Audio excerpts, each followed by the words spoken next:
9 दिसंबर 2022 को लव रंजन और अंकुर गर्ग निर्मित फिल्म वध रिलीज हुई थी। इस फिल्म में संजय मिश्रा और नीना गुप्ता की मुख्य भूमिका थी। शिक्षक के इर्द गिर्द घूमने वाली इस कहानी को काफी पसंद किया गया था। अब फिल्म वध को ही मराठी भाषा में नए तरीके व नए परिवेश में देवमानुष के नाम से लव रंजन और अंकुर गर्ग ने ही निर्मित किया है। तेजस प्रभाव विजय देवस्कर निर्देशित मराठी फिल्म देवमानुष में महेश मांजरेकर तथा रेणुका साहनी की मुख्य भूमिका है। यह दोनों कलाकार पहली बार किसी फिल्म एक साथ नजर आएंगे। 25 अप्रैल को रिलीज होने वाली फिल्म देवमानुष का मंगलवार 8 अप्रैल को ट्रेलर लॉन्च किया गया। इसी अवसर पर आयोजित प्रेस कॉन्फ्रेंस का मजा लीजिए। यह प्रेस कॉन्फ्रेंस हिंदी और मराठी दोनों भाषाओं में हुई। कुछ लोगों ने मराठी में बात की, कुछ लोगों ने हिंदी में बातचीत की। बहुत ग्राउंड जीरो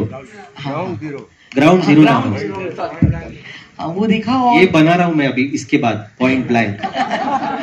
नहीं, और रेणुका जी और महेश जी की जो जोड़ी है, उन्होंने तो बिल्कुल प्रकाश आमटे पे जो फिल्म बनी थी और उसमें जो सोनाली जी और नाना पाटेकर जी की केमिस्ट्री थी, उससे कहीं भी कम नहीं। दोनों ने बहुत अच्छा काम किया है। लेकिन मैं एक चीज पूछना चाहती हूँ, एक शायद उस फिल्म का नाम था वध, और वो भी इनके ही फिल्म थी, और उसमें ये थे संजय जी थे और साथ में ये थी नीना गुप्ता जी।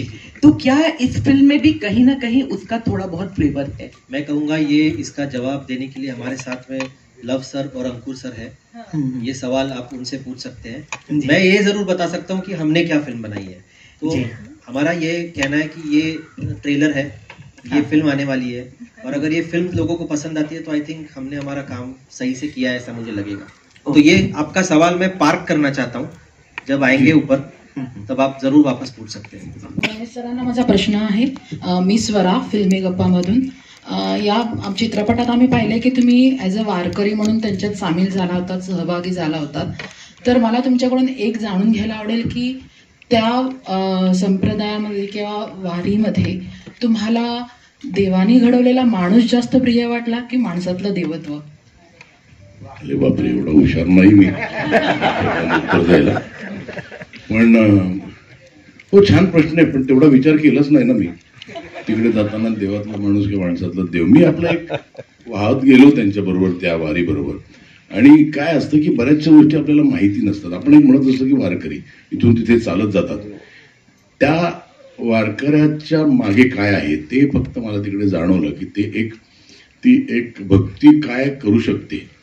आणि आपण इकडचं आयुष्य जगत असताना इतक्या कंप्लेंट्स करतो नॉर्मल आयुष्य जगताना, आणि ते अजिबात कंप्लेंट न करता जे आहे ते एक्सेप्ट करून कसे जगतात हे फक्त मला त्यात दिसलं। मी नाही देव शोधायचा प्रयत्न केला नाही, तेवढा मी डीप नाही आहे। म्हणजे मी तसा अगदी साधा छोट्या छोट्या गोष्टीत आनंद वाटणारा माणूस आहे, सर्वसामान्य ऍब्सोल्युटली। हॅलो, मी अंजुलिका भागचंदानी। सर इकडे माझा प्रश्न महेश सरांना आहे, आणि काळाच्या खूप मागे जावं लागेल आपल्याला त्यासाठी, कारण मी लहान असताना तुमचं एक नाटक बघितलं होतं आणि त्याच्यामध्ये तुम्ही कॅसेट प्लेअर चोर होता। आठवतं का तुम्हाला? ती वेब सिरीज होती, आपला सिरियल होती 100. नाही, नाटक पण होतं सर तुमचं एका सिरीज होती, करेक्ट सिरीज होती। आणि मी तेव्हा लहान होते आणि आम्ही बॅकस्टेज येऊन तुम्हाला भेटलो होतो आणि आम्हाला तुमचं ते कॅरेक्टर खूप आवडलं होतं। त्यापासून माझा प्रश्न तोच आहे, त्याच्यामध्ये तुम्ही एक पॉज घेतला आणि कांटे फिल्म मध्ये तुम्ही म्हणाला होता मैं चोर दिखता हूं क्या। तर आतापर्यंतचा देव माणसाचा जो प्रवास आहे तो तुम्ही, प्रॉब्लेम काय झाला ना, मला माहित नाही, मला सगळे असेच रोल दिले, काटे म्हणा किंवा तो कुठला एक सलमानचा पिक्चर वॉन्टेड म्हणा, सगळे असे मुसाफिर म्हणा, मी बरं काम करू शकतो। बरं नाही, खूप चांगलं काम करतात सर। बरं काम केलं असं मला वाटतं। ते खरे देव माणूस आहेत, तुम्हाला माहित नाही। पण काय होतं ते इमेज एक बसली ना की ती खोडणं खूप कठीण होऊन जातं। आणि त्यातल्या त्यात मी जरा बरा रोल मिळाला, दबंगमध्ये मिळाला, ज्यात काही ते थोडंसं इमोशन होतं, पण बाकी मला असं कोणी बरं काम दिलं नाही। काटेमध्ये नंतर तर मला काही कामच दिलं नाही, ते सोडा। काटेनंतर मी आपला, पण मला काही ऍक्टिंगचा फार त्यावेळेला शौक नव्हता, त्यामुळे मला काही त्याचं वाईटही वाटलं नाही. पण आता म्हणजे कसं आहे की ह्या स्टेजमध्ये ज्यावेळेला आपण असे कॅरेक्टर रोल्स काय मिळाले तर खुश असतो ना, अशा वेळेला एखादा मेन रोल मिळणं, यासाठी I really need to thank Luv Films, Ankur आणि लव्ह सर, तर सगळ्यांना, म्हणजे रोहिणी हा माझा मित्र, तर it is they thought of me. या स्टेजला मी आपण काय म्हणतो एक बरा रोल आहे ना, कॅरेक्टर आपण करू, त्यावेळेला तुम्हाला एक सेंट्रल रोल मिळतो ना, तो आनंद मोठा असतो जास्त. तर देव माणसापर्यंतचा जो तुमचा प्रवास, मी देव माणूसच होतो, मला सगळ्यांनी वाईट रोल दिले. तेजस, येते तेजस, 25 तारखेला एकाच दिवशी तुमचा हिंदी चित्रपट आणि मराठी चित्रपट रिलीज होत आहे. तो मला असं वाटतं हा दुर्मिळ योगायोग आहे. अँड इट्स म्हणजे कौतुकाने मी म्हणतो, it's a rare achievement in cinema industry. त्याच्याबद्दल तुमची काय प्रतिक्रिया आहे? प्रतिक्रिया म्हणजे दोन्ही सिनेमे पूर्ण व्हायला पाहिजे, हा पहिला माझा प्रयत्न आहे. कारण रिलीज डेट आमची कन्फर्म्ड आहे, पण दिवस रात्र काम करून पूर्ण होईल याची मला खात्री आहे. कारण पूर्ण टीम असते त्याच्यामध्ये, एका माणसाचं काम नाहीये, त्यामुळे सगळेजण लढतायत. पण म्हणजे मी तर त्याला पॉझिटिव्हली घेतोय. एक सिनेमा रिलीज होणं हेच खूप मोठी गोष्ट आहे, त्याच्यात जर 2 मिळतायत. आणि मी बोललो होतो अंकुरशी आणि लव्ह सरांशी की असं आहे, चालणार आहे का तुम्हाला?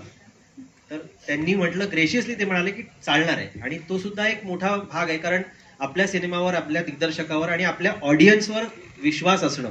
कारण हा मराठी सिनेमा आहे आणि तो हिंदी सिनेमा आहे, त्याच्यामुळे त्यांचं कदाचित ऑडियन्सचा एक सर्कल वेगवेगळा आहे.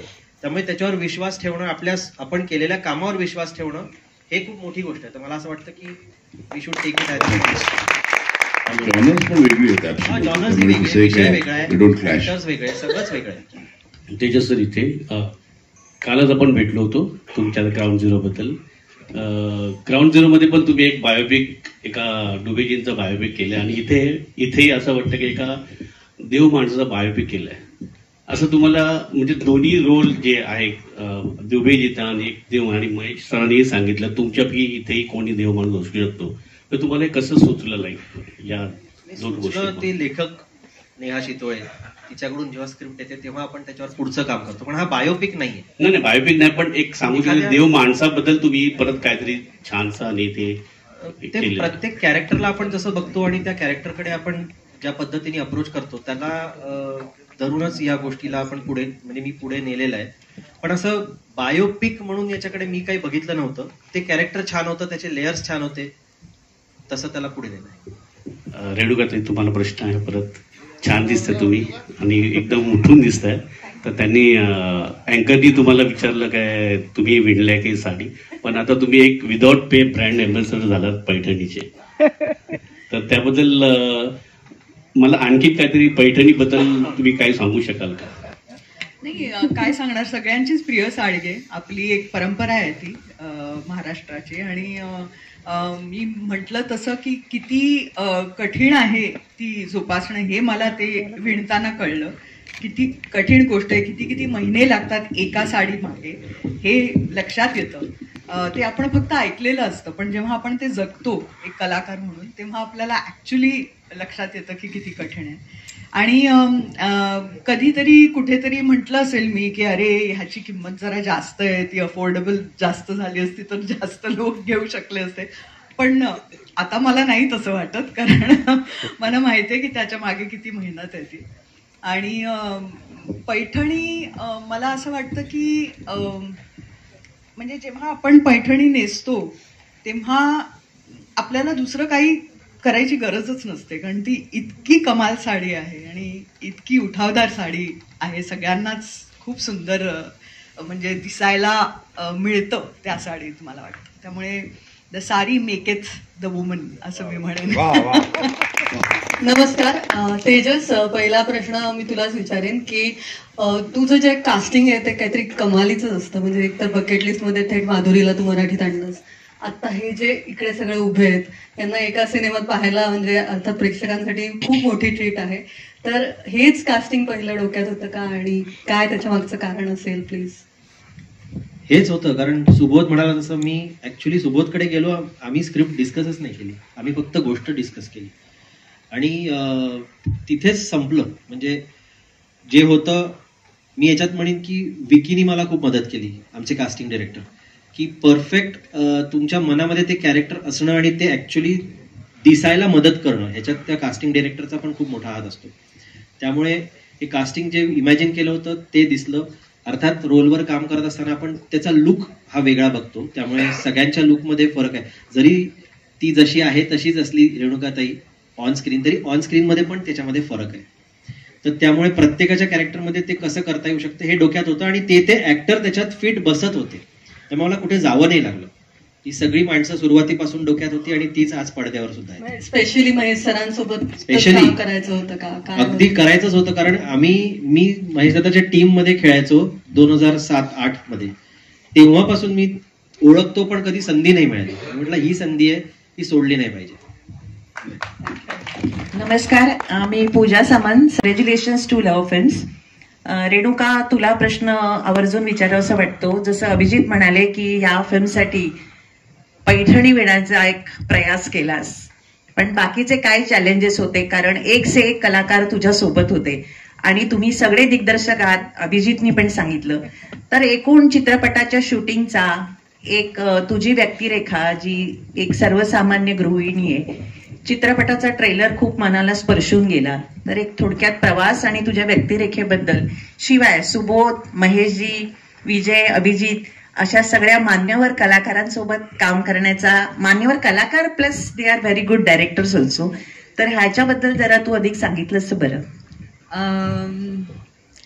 मला असं वाटतं की तेजसनी जेव्हा मला लक्ष्मीची भूमिका ऐकवली आणि इनफॅक्ट पूर्ण स्क्रिप्ट ऐकवलं, तेव्हाच मला म्हणजे खूप आवडलं स्क्रिप्ट. कारण हल्लीच्या काळात म्हणजे ही जी समस्या आहे की आपण आपल्या मूल्यांशी आपण निगडीत राहायला पाहिजे का कुठेतरी मूल्य बाजूला ठेवली पाहिजेत, हा जो एक गहन प्रश्न आपण सगळेच फेस करतोय, त्याच्या बाबतीत सुद्धा ह्या चित्रपटात एक खूप चांगला थॉट दिलेला आहे.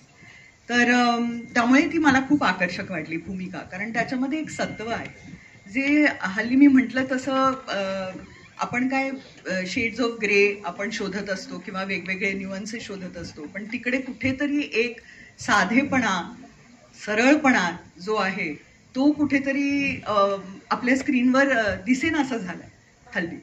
त्यामुळे ती आणि केशव आणि लक्ष्मी हे असं जोडपं आहे ज्यांनी ती जपलेली आहे. आणि मला वाटतं ते वारकरी आहेत, माळकरी आहेत, त्यामुळे असेल कदाचित. तर ती त्यांचा स्थायी भाव आहे. हा भावच मला इतका महत्वाचा आणि चांगला वाटला. आणि तो मला वाटतं की एक ह्या चित्रपटाचा गाभा आहे. बाकी सगळं चित्तथरारक आणि भावनाप्रधान वगैरे सगळं आहे, पण जे मुख्य जी व्यक्तिरेखा आहे तीच इतकी सशक्त आहे आणि तीच काहीतरी लोकांना देऊ शकते, विचार करायला लावू शकते. तर ते माझ्यासाठी खूप महत्वाचं आहे कुठलंही काम स्वीकारताना. आणि दुसरी गोष्ट म्हणजे इतक्या चांगल्या संचाबरोबर काम करायला मिळणं हे खूप मोठं भाग्य लागतं त्याच्यासाठी. आणि त्याचीच कदाचित मी वाट बघत होते, कारण इतके वर्ष झाली मी ऐकते, काही स्क्रिप्ट येतात माझ्याकडे, पण मला असं वाटत नाही की ते असं आवर्जून केलं पाहिजे. आणि महेश बरोबर म्हटलंच होतं की खूप वर्ष मी ओळखते, पण कधीच म्हणजे एकत्र काम करण्याची संधी मिळाली नाही. तर इतकं म्हणजे मजा आली, कारण असं वाटलंच नाही की आम्ही ऍक्च्युली एकत्र काम पहिल्यांदाच करतोय. इतकं कम्फर्ट लेवल सगळ्यांबरोबरच होते. सिद्धार्थला तर मी पहिल्यांदा भेटले सेटवर आणि अभिजितला भेटले, पण कधीच काम केलं नाही. असेच आम्ही सगळे होतो. आणि तरीही असं पहिल्या क्षणापासूनच असं वाटलं की अरे वर्षानुवर्ष आपण एकत्र काम करतोय. त्यामुळे खूप आनंदाने आणि आणि त्यात आमचा DOP जो आहे अमेय चव्हाण, त्याचं पण खूप मोठं कॉन्ट्रीब्युशन मी म्हणेन. कारण सेटवर सिनेमॅटोग्राफरचं काम सगळ्यात जास्त आणि खूप टेन्शनवालं असतं. आणि तो म्हणजे काय कधी म्हणजे काहीच नाही ना, तो किती संथ माणूस म्हणजे चांगल्या अर्थाने संथपणे काम नाही करत, संत माणूस आहे असं म्हणेन. आवाज किती गोंधळ असतो. त्यामुळे आपला देवमाणूस काढण्यासाठी त्यांनी खूप मदत केलेली आम्हाला सेटवर. यानंतर मी तुमच्या टाळ्यांच्या गजरामध्ये आमंत्रित करीन लव्ह फिल्मचे श्री लव रंजन आणि अंकुर गर्ग यांना. सर स्वागत आहे आपलं. अंकुर सर आपका भी स्वागत आहे. थोड़ा लव सर आणि अंकुर सर यांच्याशी पण आपण बोलूया. लव सर, एक सवाल था ना जिसका जवाब देना था, पाक किया था. हाँ, वो उसके पहले भी एक सवाल है. उसके पहले एक सवाल है लव सर, उसके बाद वो पाक किया, पाकिंग से बाहर निकालेंगे. सवाल यह है कि आज तक लव फिल्म्स ने बहुत बड़ी बड़ी हिंदी फिल्म्स दी है और ऑडियंस ने काफी पसंद किया उसको. आपने मराठी फिल्म पहली बनाई है, क्या थॉट है मराठी फिल्म बनाने के पीछे आपका? यार मेन थॉट ये है कि बहुत सारी कहानियां होती हैं जो आपको लगता है कि एक सर्टेन कल्चरल बैकग्राउंड में बहुत अच्छी फिट होती हैं जी.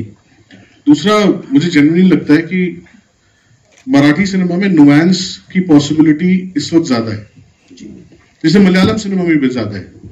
कहीं ना कहीं अगर आप एक तसल्ली वाला नुआंस काम करना चाहते हैं तो उसका स्कोप बहुत है मराठी में. तो उस वजह से हमने ये डिसाइड किया कि ये फिल्म मराठी में करके देखते हैं.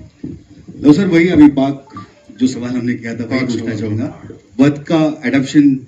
यार अडाप्ट देखो, आपने स्वर्ग देखी है जी, आपने बागबान देखी है जी. कुछ कहानियां, उनके जो आइडियाज होते हैं ना, वो ऐसे होते हैं जो कई बार बनते हैं और अलग अलग रूप में बनते हैं, और हर बार जब बनते हैं तो वो सही बैठते हैं. राइट. जैसे महेश सर की फिल्म है वास्तव जी. राइट. अब वो एक ऐसा सब्जेक्ट है जो कई बार बनेगा, कई बार बना होगा, लेकिन जब भी कोई इंसान नए तरीके से बनाएगा तो उसका एक अलग इंपैक्ट निकल के आएगा.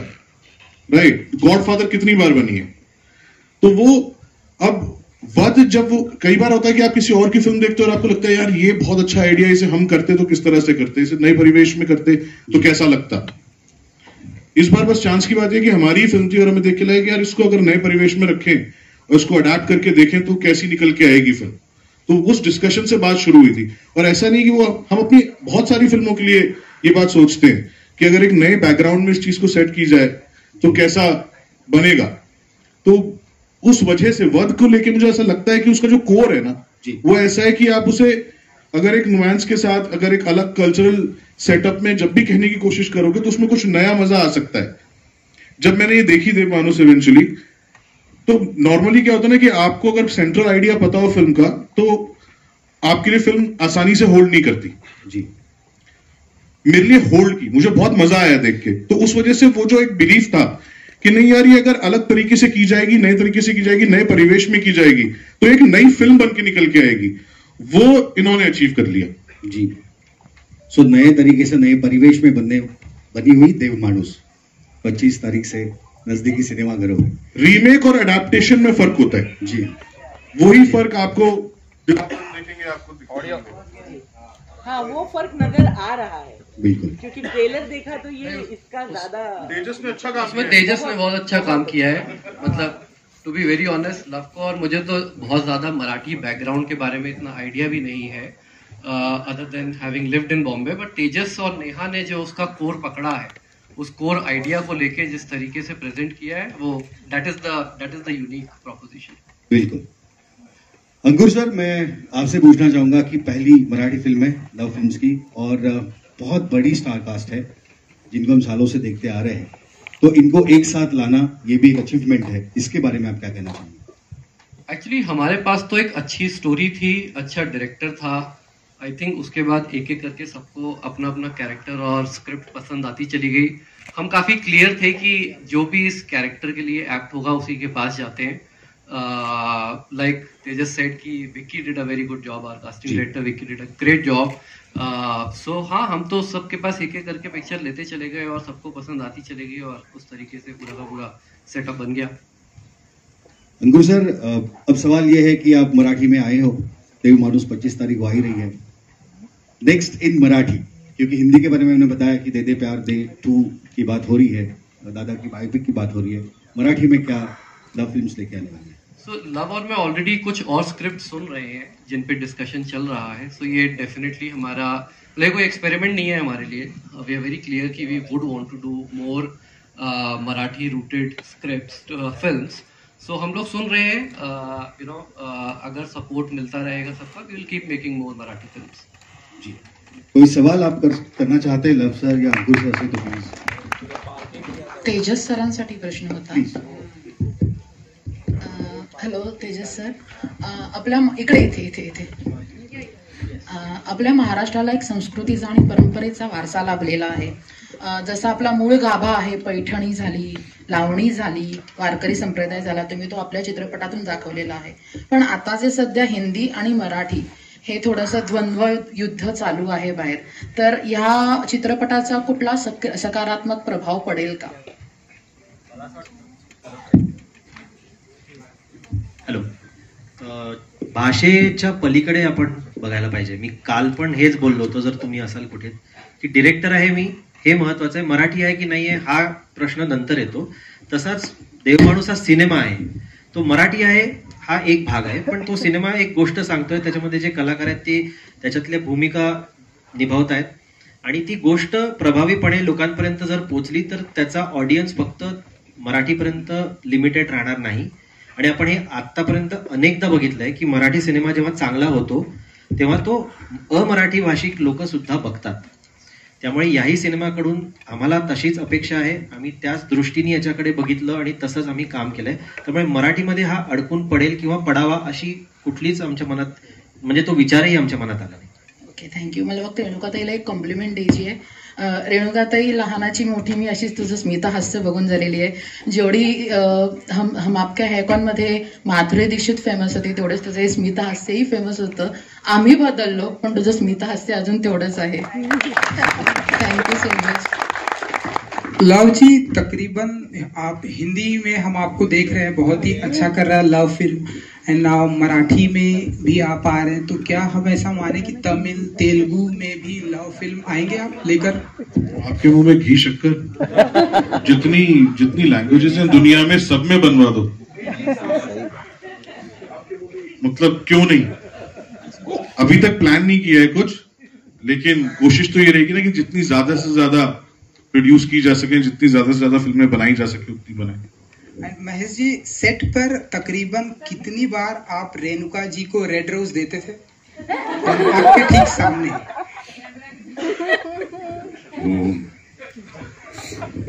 आशुतोष आके मेरे पे रेड डाल रहा नहीं, रेड रोज देने की जरूरत नहीं। We have been friends since theatre days. I have been seeing her doing theatre, she was a very fine theatre actor also, तो we go long way back. तो रेड रोज देने की जरूरत नहीं। We know how much we care for each other.